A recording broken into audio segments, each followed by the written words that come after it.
आज के इस क्लास में हम कक्षा 7 के हिंदी से अध्याय 2 बतलाएंगे और इसका नाम है नचिकेता।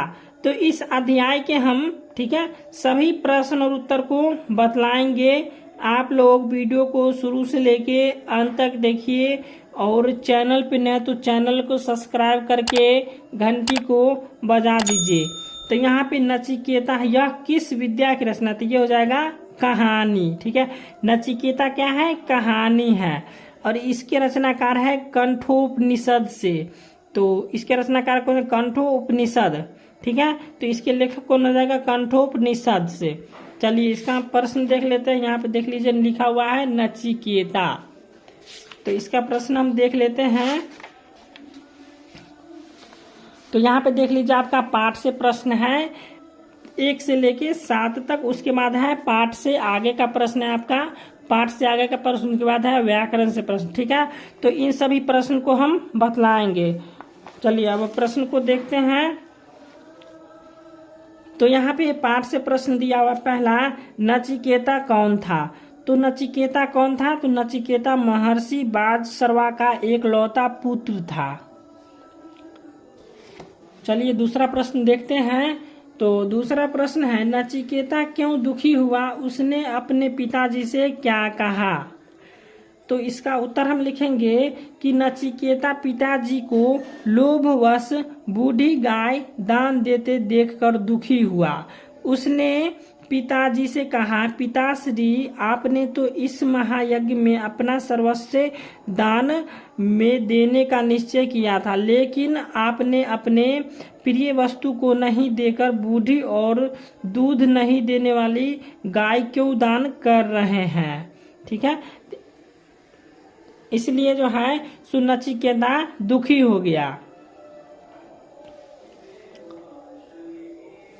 अब तीसरा प्रश्न है, नचिकेता यमपुरी किस लिए गया?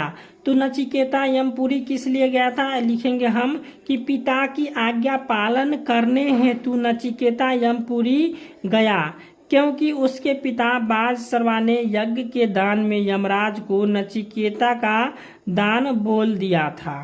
ठीक है, तो चलिए अब हम चौथा प्रश्न को देखते हैं।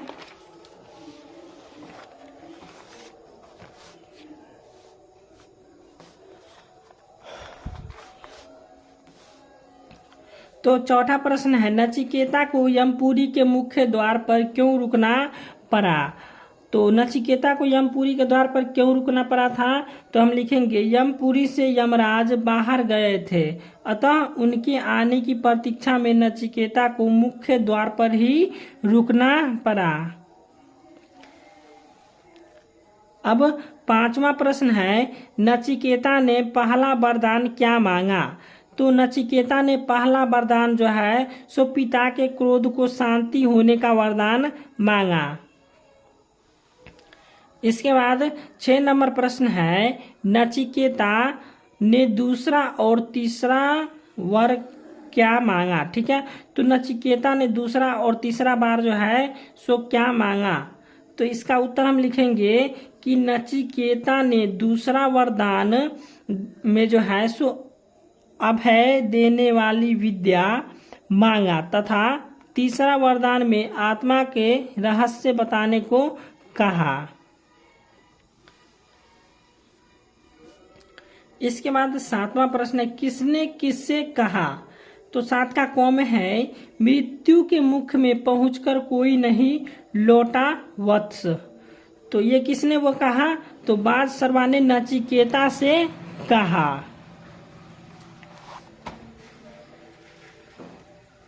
इसके बाद ख में है, छोटा मुंह और बड़ी बात करता है, यज्ञ की मुझसे चिंता होनी चाहिए तुझे नहीं। तो यह किसने कहा था? तो बाजसर्वा ने नचिकेता से कहा था। इसके बाद गौ में है, आप तो यमपुरी जाने की आज्ञा पहले ही दे चुके हैं, अब कुछ भी कहना मेरे लिए निरर्थक है। तो यह किसने कहा था? तो यह नचिकेता ने पिता बाजसर्वा से कहा था। ठीक है, अब पाठ से आगे का प्रश्न है, पाठ से आगे प्रश्न पहला, महर्षि बाजसरवा अगर गायों की ब्राह्मण को दान में दे देते तो क्या होता। तो महर्षि बाजसरवा अगर गायों को ब्राह्मण के दान में दे देते तो क्या होता। तो हम लिखेंगे कि महर्षि बाजसरवा अगर बूढ़ी दूध नहीं देने वाली गायों को दान ब्राह्मण को दे देते तो उनका यज्ञ सफल नहीं होता। ठीक है, चलिए अब दूसरा प्रश्न है, यज्ञ से क्या तात्पर्य है। तो यज्ञ से क्या तात्पर्य है लिखेंगे, यज्ञ का तात्पर्य होता है किसी कार्य के लिए विहित विधिवत यज्ञ देवता का पूजन और वहन करना। जैसे पुत्र प्राप्ति के लिए राजा दशरथ ने पैतृष्ट यज्ञ करवाया था। ठीक है, यहाँ पे था लिखा हुआ है, करवाया था। चलिए अब तीसरा प्रश्न है, अब तीसरा प्रश्न है, अगर आपको 3 वर मांगने के लिए कहा जाए तो आप क्या मांगेंगे।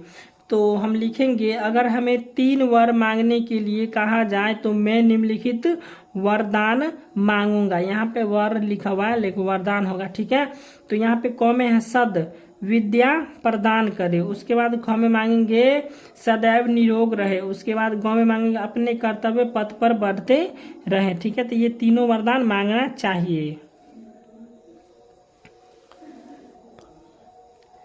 अब 4 नंबर प्रश्न है, नचिकेता साधु प्रवृत्ति का था। साधु प्रवृत्ति से आप क्या समझते हैं। तो साधु प्रवृत्ति का अर्थ होता है सरल स्वभाव वाला, तो हो जाएगा साधु प्रवृत्ति का।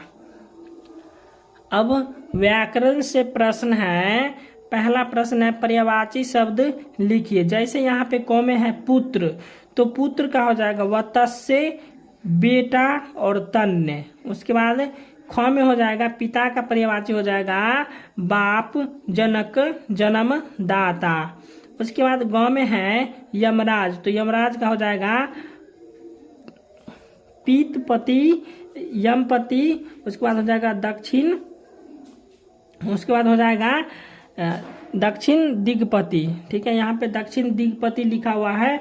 उसके बाद घ में है गाय, तो गाय का हो जाएगा गौ। ठीक है, गाय का हो जाएगा गौ धेनु कपिला। उसके बाद अंग में साधु, साधु का हो जाएगा पर्यायवाची शब्द सज्जन सरल। इसके बाद 2 में है विपरीतार्थक शब्द लिखिए। तो विपरीतार्थक शब्द लिखना है, तो यहाँ पे क में है सत्य, सत्य का हो जाएगा असत्य। उसके बाद ख में है धर्म, धर्म का हो जाएगा अधर्म। उसके बाद ग में है सिंहासनु, तो सिंहासनु का हो जाएगा असिंहासनु। उसके बाद घ में है इच्छा, तो इच्छा का हो जाएगा अनिच्छा, यहाँ पर हो जाएगा अनिच्छा। उसके बाद है संपन्न, तो संपन्न का हो जाएगा विपन्न। इसके बाद दिया हुआ है संधि विच्छेद, तो यहाँ पे लिखा हुआ देखिए समझिए और लिखिए। तो यहाँ पे लिखा पितृभक्त, तो पितृभक्त का संधि हम बनाएंगे तो हो जाएगा पितृजोर भक्त, हो जाएगा पितृभक्त। उसके बाद है सहन शक्ति, तो सहन शक्ति का हम संधि विच्छेद करेंगे तो हो जाएगा सहन जोर शक्ति, हो जाएगा सहन शक्ति। उसके बाद है मुख मंडल, तो मुख जोर मंडल हो जाएगा मुख मंडल। यहाँ पे गौशाला, तो हो जाएगा गौ जोर शाला, हो जाएगा गौशाला। उसके बाद है महायज्ञ, तो महाजोर यज्ञ बराबर हो जाएगा महायज्ञ। उसके बाद है ब्रह्म वाक्य, तो इसका हम बनाएंगे संधि विच्छेद तो हो जाएगा ब्रह्म जोर वाक्य, हो जाएगा ब्रह्म वाक्य। उसके बाद है कर्मनिष्ठ, तो हो जाएगा कर्म जोर निष्ठ, हो जाएगा कर्मनिष्ठ। उसके बाद है आत्मज्ञानी, तो हो जाएगा आत्म जोर ज्ञानी, हो जाएगा आत्मज्ञानी।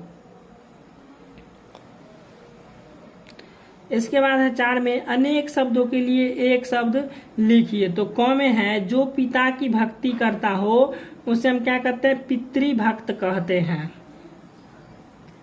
उसके बाद ख में है जो सब कुछ जानता हो उसे हम क्या कहेंगे सर्वज्ञ कहेंगे।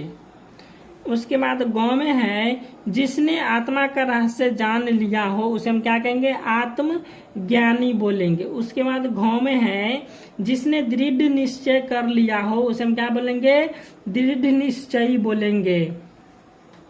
उसके बाद अंग में है जो सहनशील हो, तो इसका उत्तर हो जाएगा सहनीय। ठीक है, तो वीडियो अच्छा लगा तो वीडियो को लाइक कर दीजिएगा और चैनल को सब्सक्राइब कर दीजिए।